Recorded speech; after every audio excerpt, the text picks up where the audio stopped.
Dari pagi bersinar cerah, embun menetes di atas daun. Kisah Nabi penuh hikmah, mari simak dengan penuh keimanan. Assalamualaikum warahmatullahi wabarakatuh.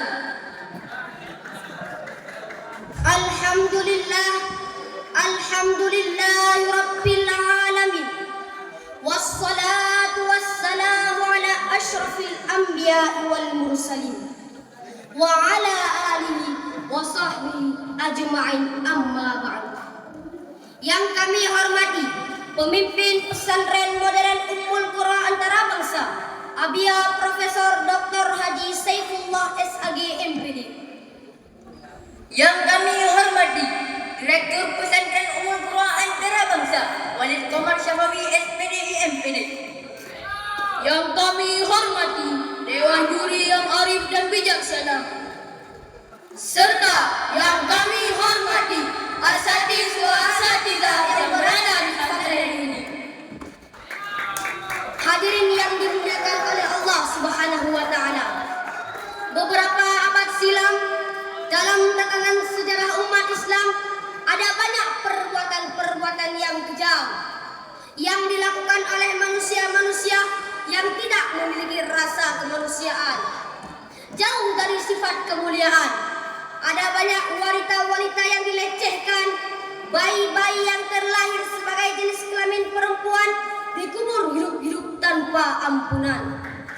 Pembunuhan antar sesama menjadi kebiasaan. Minuman dan pesta pora menjadi kebudayaan. Setiap pemimpin masing-masing mengedepankan sikap kesombongan. Banyak yang jatuh korban akibat kebiadaban. Jumlahnya lebih banyak daripada korban kecelakaan pesawat Air Asia yang hingga saat ini sedang dalam proses pencarian.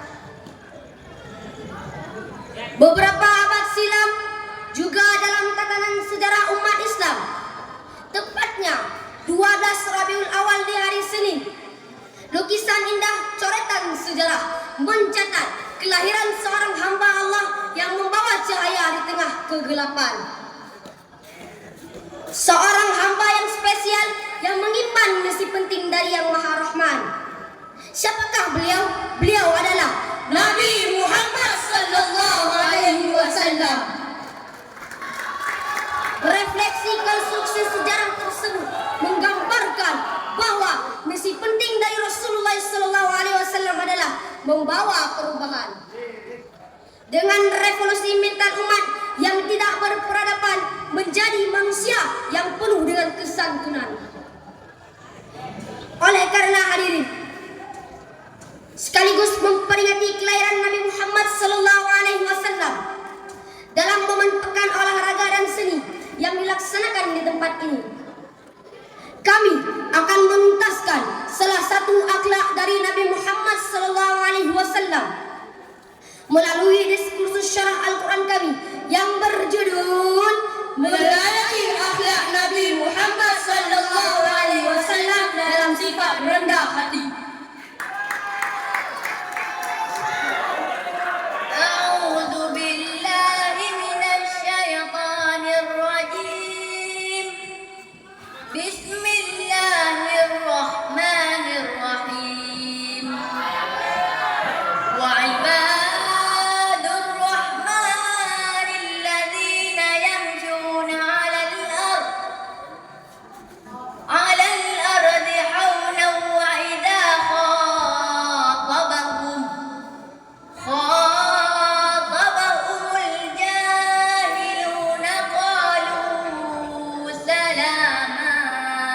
Yang artinya, aku berlindung kepadamu ya Allah dari godaan syaitan yang terkutuk.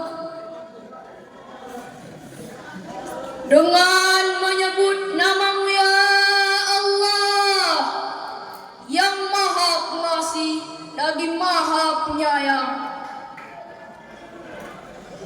Adapun hamba-hamba Tuhan yang maha pengasih itu adalah orang-orang yang berjalan di atas bumi dengan rendah hati.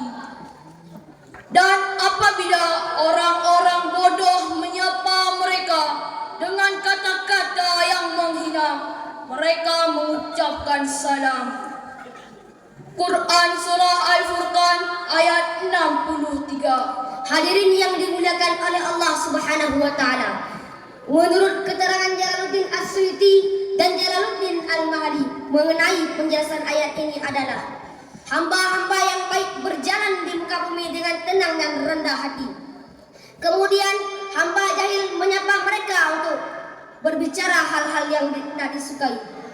Maka hamba baik tersebut akan mengucapkan kata-kata yang mengandung keselamatan bagi hamba yang baik, hamba yang jahil tersebut. Hadirin yang dimuliakan oleh Allah Subhanahu wa taala.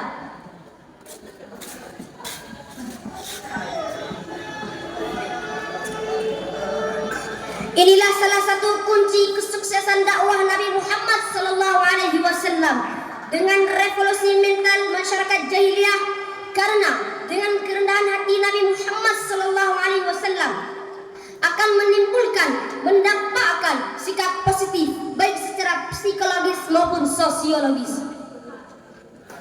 Oleh karena itu, Rasulullah sallallahu alaihi wasallam sangat menerapkan kita untuk bersikap rendah hati melalui hadis riwayat Muslim dan Imam radhiyallahu anhu. Hadirin yang setia dan mudah-mudahan diberi rahmat oleh Allah Subhanahu wa taala. Seseorang tidak akan meninggalkan sikap rendah hatinya kecuali kesombongannya menguat. Seseorang tidak akan meninggalkan sikap kesombongannya kecuali keangkuhan hatinya meningkat. Seseorang tidak akan meninggalkan sikap keangkuhan hatinya kecuali akalnya sudah tidak sehat. Demikianlah kutipan dari tulisan Ahmad Najih dalam bukunya yang berjudul Akhlak Rasulullah sallallahu alaihi wasallam. Seperti yang sudah dijelaskan dalam Al-Quran Surah Asy-Syu'ara ayat 215 yang berbunyi, Wakhfid janahaka liman ittaba'aka minal mu'minin, yang artinya, dan rendahkanlah dirimu terhadap orang-orang yang beriman yang mengikutimu. Quran Surah Asy-Syu'ara ayat 215. dalam ayat ini menjelaskan tentang kita harus selalu bersikap rendah hati kepada orang lain, seperti yang dilakukan oleh Nabi Muhammad SAW dalam proses dakwah beliau, sehingga dapat melakukan proses perubahan cepat dari masa kelam menuju masa yang penuh dengan kejayaan. Salatullah. Inilah yang dapat kami sampaikan. Mohon maaf bila ada kekurangan. Akhiri dengan kata-kata Allahumma shalli ala Sayyidina Muhammad wa ala ali Sayyidina Muhammad.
Di dalam hati. Kami akhiri, wabillahi taufik wal hidayah. Wassalamualaikum warahmatullahi wabarakatuh. Waalaikumsalam warahmatullahi wabarakatuh. Ada tepuk tangan ya semua.